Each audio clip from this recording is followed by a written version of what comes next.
Et en fait, on se dit, mais dans les chiffres, par exemple, en 40 ans, le pouvoir d'achat des enseignants a diminué de telle manière qu'il y a 40 ans, en réalité, les enseignants, ils vivaient à peu près avec 2 fois le SMIC.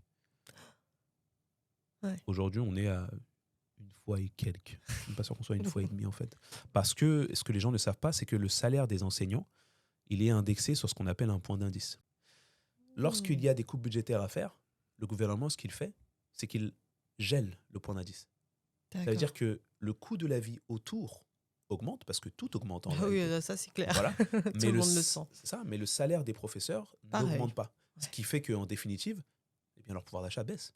Puisqu'ils ont un salaire qui est constant, mais le coût de la vie autour a. Et du coup, ça, en fait, depuis 40 ans, c'est les enseignants, en l'occurrence, et les fonctionnaires encore plus, qui sont une espèce de variable d'ajustement. C'est-à-dire pour Mmh. faire plaisir au peuple et pour faire les économies, eh bien, c'est cette frange-là qu'on va sacrifier. Et les enseignants le ressentent. Ils le Et ressentent.